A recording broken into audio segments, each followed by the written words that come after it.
Well, we have 3 more tips today about selling your property and how the title company can impact as well as save you some money. So stay tuned. In just a moment, we're going to share that tip with you.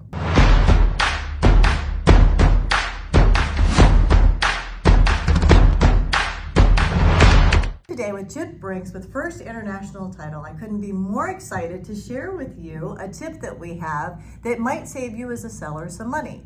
So if you've purchased a property within the last 3 years and you've decided for whatever reason that you're selling that property, as long as you sell that property and close on that property in 3 years, you might be able to receive a discount. Let me go to Chip so he can actually explain a little bit more about that and how that works with your title work. The way it works, title fees in the state of Florida are promulgated by the state of Florida, so they're actually set by the state.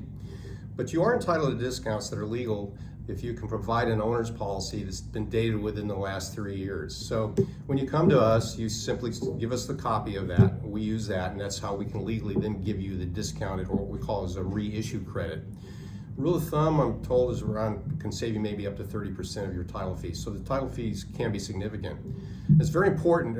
I can't tell you how often we come across folks that, for whatever reason, can't find their owner's policy. And it's important to retain that when you close, because not only will it save you money when you go to sell your home if you do it within 3 years, but no matter how long you've owned the home, if you decide to refinance your property, you can also get a reissue credit at that time as well. And there's no time frame on that, but you do need to supply the owner's policy in order to get the discount. I think that's a huge tip.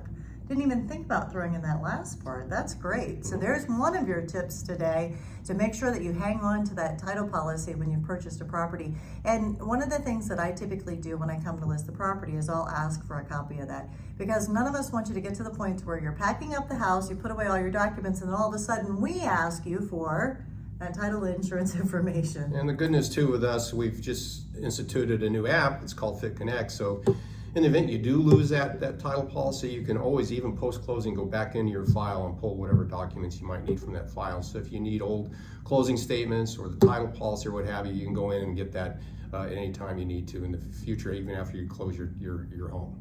Which becomes extremely important because there are potentially, and you always have to talk to your CPA, always the disclosure, we're not CPAs and we're not your accountant.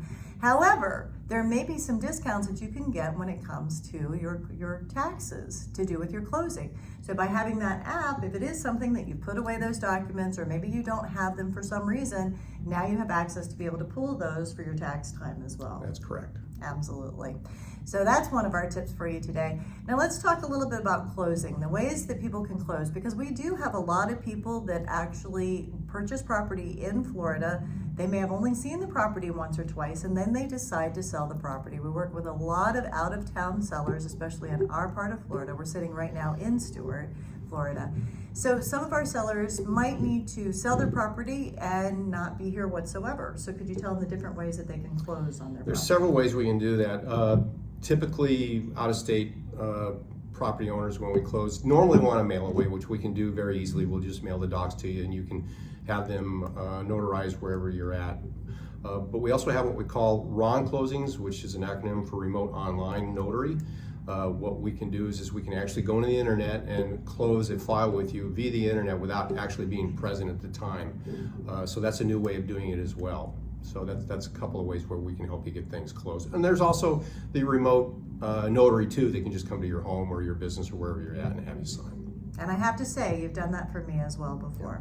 We've had situations where we had someone who might not be able to leave their house for whatever reason, and you do send over, or maybe they're in a different, I had some clients that were all the way down in Miami, and they had property up here in the Stuart area, and they were able to send a notary locally to their property there in Miami, and then our closing was taken care of. So there's always a way to make things happen for you. There's really, once we have the question, once we have whatever question you have as a seller, we have that, then we can answer that question and help you with that. And then there is the old traditional way of mailing out those documents and going to a local notary and having the documents. And if by some chance you happen to be in the state of Florida, we do have over 30 offices. So let's say you're closing a file here in Stuart, Florida, but maybe you live in Sarasota. Well, we can always send the documents over to our Sarasota branch and have you come in there and sign them there as well. which is great. You know, especially when a company has so many different locations like that. That is huge for you as a seller. Or maybe you own property in a couple of different places, and once you establish that relationship with the title company, you have the opportunity to continue that relationship in different locations also. That's true. We have clients, we have one client, a good client that does a lot of business out of Georgia. And so he always runs everything through our Stuart branch, and just because he's developed a really good relationship with our folks here. See, that's a huge part of this business.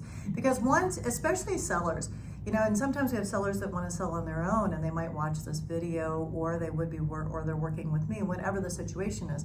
This video is to help educate you, and one of the most important partners that you're going to have is your title company, because you want to make sure that there aren't any encumbrances on your title, something that would prevent you from closing, especially when we went through all of those foreclosure times. There were things on people's titles. The HOA might be on your title work. You might have past dues that were to that. It might even go all the way back to a permit that was not closed on a property. And those are the times when you really realize that working with your title company is so much more important, that and especially your agent has a good working relationship, because the agent can help you through that process, or may have the contacts for all the right people. Because once you pull that title work and we determine there's an encumbrance, you might not be closing on time unless you have some people that are working well together as a team for you. That's true. So those are important parts. So let's talk about the financial. So now we've closed on the property. We're at that final moment, and how does the money transfer? I get this question, believe it or not, a lot about how the money transfers. Well, you can let the closer know before you close is how you want to receive the money, but actually at the closing table, there's some documents you're going to sign. It's going to instruct us as to how you want to receive the funds. We do it the old-fashioned way. If you just want a check, we can still do a check.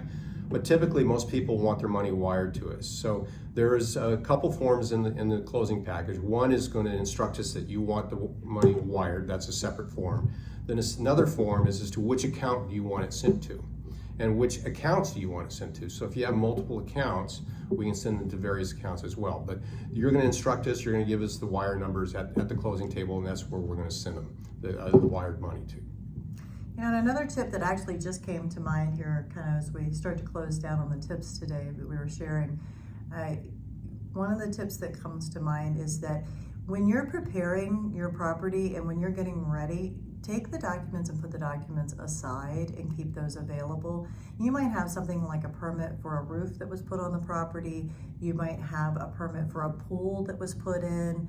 You might have had a survey done within the last 2 years. Whatever documents that you have, put those together and have those in a file so that we have access to those. Many times I'll ask for them so that I have them for you, so when you're packing, you don't have to go back and find those. But those documents come in handy, especially when things come up on your title work. So thank you so much. Any other tips that you have in mind?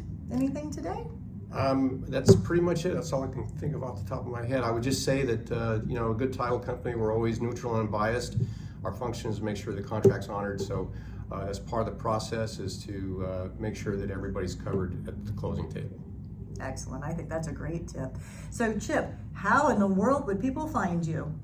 My name, Chip Brinks. My cell number is 561-402-3500, or you can always email me at chip.brinks, B-R-I-N-K-S, at firstintitletalk.com. And I'll also be putting that below. There'll be some notes in this video as well, so that you'll be able to pull that information. Thank you so much.